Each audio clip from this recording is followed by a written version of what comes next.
네, 안녕하세요. 전자제품 추천 전문가 만디아십니다. 오늘은 MSI의 GF75 Thin 9SC i7 제품 최종 리뷰해 볼 수 있도록 할게요. 제가 기대한 제품인데, 기대에 부응할 만한 그런 제품이 나왔습니다. 자, 성능 리뷰 먼저 해볼 수 있도록 하겠습니다. 유저 벤치마크 빡세게 돌려봤고요. 우선은 i7 9750H, 나는 빵빵한 CPU죠. 장착되어 있는 만큼 절대평가에서는 102% 지붕 뚫고 올라갔어요. 성능 괜찮다는 거고, 상대평가 동일 모델끼리 비교를 하더라도 상위 98%에 위치할 만큼 CPU 최적화는 나름 잘 돼 있다 라는 부분을 알 수 있습니다. 그와 동시에 GTX 1650이 장착이 되어 있습니다. 1660 Ti보다는 좀 성능이 떨어지긴 하지만 나름 가성비 괜찮은 GPU예요. 해당 GPU 결과 봤을 때 절대평가 봤을 때는 54.2%로 그럭저럭 인 성능이긴 하지만 상대평가 같은 GTX 1650끼리 봤을 때는 상위 98%에 아주 최적화되어 있는 걸 볼 수 있습니다. 그 말인즉슨 가성비로 나름 괜찮기도 하면서 그 해당 성능을 충분히 활용할 만큼 최적화가 나름 잘 돼 있다 라고 생각하시면 될 것 같아요. 자, 다음 발열 테스트 진행을 했습니다. 발열 테스트 같은 경우는 어쩔 수 없습니다. 9세대도 이제 고질적으로 뜨거운 제품으로 나왔습니다. 온도가 86도에서 95도 왔다 갔다 하고 있어요. 참고로 제가 하는 풀부하 테스트 같은 경우는 정말 아주 빡세게 굴리는 거기 때문에 일반 용도 사용 시에는 이런 온도까지 올라가진 않아요. 해당 부분 꼭 참고하시기 바라고요. 추가적으로 해당 95도 딱 찍었을 때 클럭스 같은 경우는 2.4 클럭으로 과거에 있었던 다른 제품 대비 약간 클럭스가 낮은 것을 확인할 수가 있었습니다. 하지만 다음 소음에서 엄청난 장점이 드러납니다. 소음 테스트 진행을 했고요. 소음이 34에서 47dB를 왔다 갔다 해요. 맞습니다. 50dB를 넘지 않아요. 게이밍 노트북 치고 50dB를 안 넘는 노트북은 이게 처음입니다. 그리고 실질적으로 제가 사용하면서 들은 소음 자체도 전혀 게이밍 노트북스럽지 않았어요. 정말 막 정숙하다라고 얘기하긴 뭐하지만 일반 U가 들어간 CPU, U가 들어간 그런 제품과 유사한 소리가 날 정도로 소음에서는 확실히 잘 잡았다 라는 부분은 제가 장담하고 말씀드릴 수 있습니다. 소음 하나는 진짜 제일 잘 잡은 게이밍 노트북이었어요. 제가 여태까지 써본 노트북 중에 소음 하나는 제일 잘 잡았다. 이게 17인치라서 나오는 건지 아니면은 이 구조 자체가 좀 독특해서 이 상판에 이렇게 그냥 밋밋한 구간이 있죠. 이런 구간 때문에 그런 건지 소음은 정말 잘 잡은 것 같습니다. 이건 정말 인정. 자, 다음 게임 테스트 한번 돌려봤습니다. 롤 같은 경우는 풀업 상태로 최상업 상태로 진행했을 때 130에서 150프레임 나왔고요. 해당 게임은 연속 게임입니다. 풀 게임 했을 땐 또 다른 조금 떨어지는 수치를 나올 수도 있다는 점 감안해 주시고요. 그 다음 오버워치 빡세게 돌려봤습니다. 오버워치도 동일하게 풀업 상태입니다. 모든 옵션을 최고로 맞춰놓은 상태고 70에서 90프레임 정도로 안정적이게 게임을 할 수 있는 것으로 확인이 되었습니다. 충분히 게임하는데 전혀 지장 없을 정도의 퍼포먼스가 나왔습니다.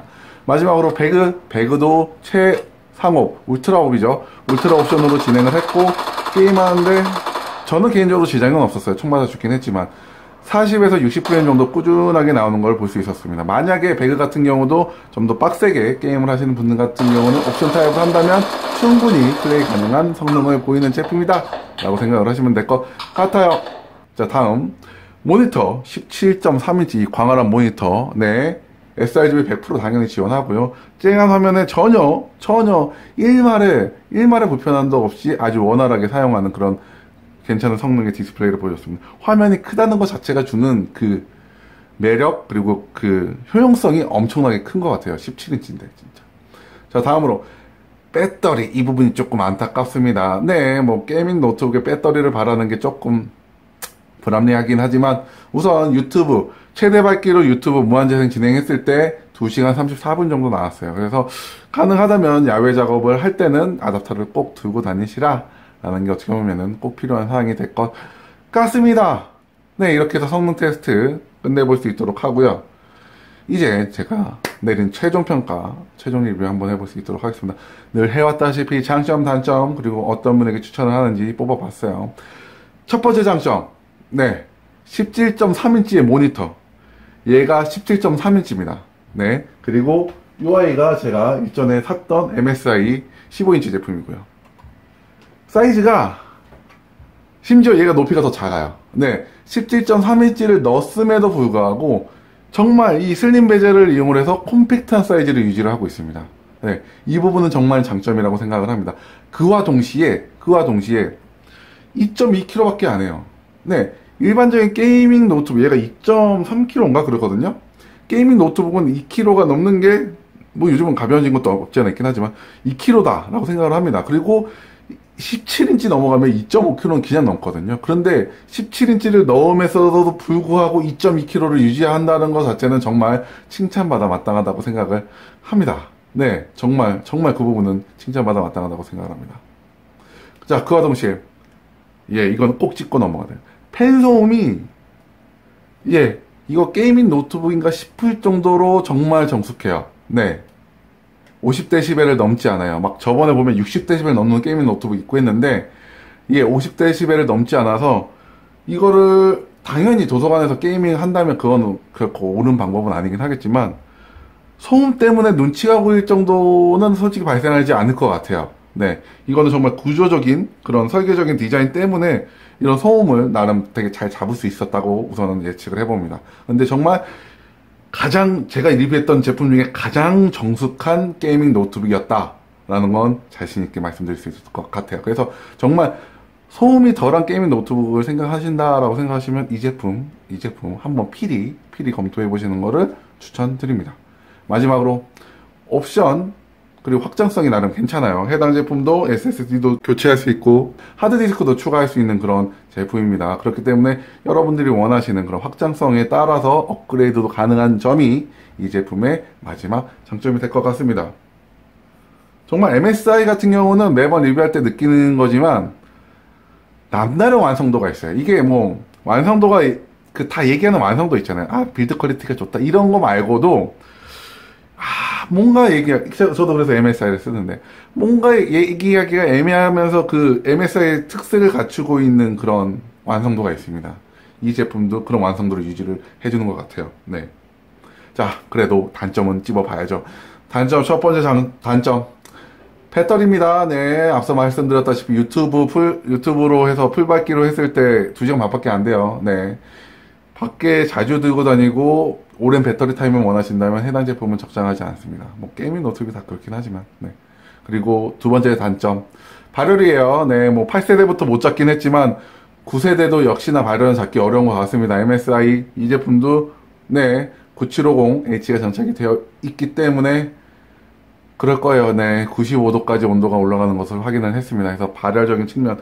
실질적으로 배틀그라운드 게임할 때는 80도에서 왔다 갔다 해요. 네, 일반적인 사용 온도로는 충분히 괜찮다라고 말씀드릴 수 있지만, 그래도 발열 테스트 했을 때 결과론적으로는 95도까지 나오기 때문에 이 부분은 솔직히 발열이, 네, 뭐, 종특이죠. i7 9750H의 종특이긴 한데, 어찌됐건 발열은 조금 안타까운 점이 되겠습니다. 마지막 단점. MSI의 키보드예요. 네, 키보드에 이거는 조금 적응하기 어려우신 분들이 있을 거예요. 보시면은 윈도우 키가 이쪽에 있습니다. 그리고 펑션 키가 이쪽에 있어요. 네, 그 말은즉슨 윈도우를 그러니까 일본적인 키보드 배열이랑 달라요. 당연히 이 바꾸는 옵션은 있습니다. 옵션이 있는데 이렇게 바꿔버리면 또 펑션 키가 오른쪽으로 가버려서 약간 부자연스러운 그런 타이핑이 될 수 있어요. 저 같은 경우는 좀 나름 익숙해져서 괜찮긴 한데 그런 부분이 조금 안타까웠고, 네, 뭐 앞서 말씀드렸다시피 이쪽 상단에 있는 이 부분 자체가 별도 공간을 차지하면서 전반적으로 키보드가 좀 찌부된, 그래서 이제 중간으로 내려오다 보니까 터치패드도 좀 좁아진 그런 부분이 없지 않아 있었습니다. 그래서 이런 부분이 조금 안타까운 단점, 마지막 단점이 될 것 같습니다. 자, 어떤 분께 해당 제품 추천드리느냐? 첫 번째, 17인치보다는 먼저 소음. 네, 소음이 민감한데 게이밍 노트북을 갖고 싶다. 해당 제품 괜찮아요. 네, 정말 장단건데. 소음 민감하신 분 해당 제품 괜찮습니다. 두 번째, 뭔가 광활한 화면에서 작업을 하고 싶다. 네, 15인치 더 이상 대세 아닙니다. 제가 봤을 때는 노트북은 점점 커지는 게 대세라고 생각을 해요. 네, 기존에 진행을 했을 때 막 9인치 제품도 있었고 10인치 제품도 있었고 작은 노트북이 많이 있었던 반면 그 노트북이 점점 커지고 있는 상황이거든요. 네. 17.5인, 17.3인치 이제는 대세라고 생각을 합니다. 네. 아무튼 이 대세인 노트북 한번 꼭 여러분들도 사용해봤으면 좋을 것 같아요.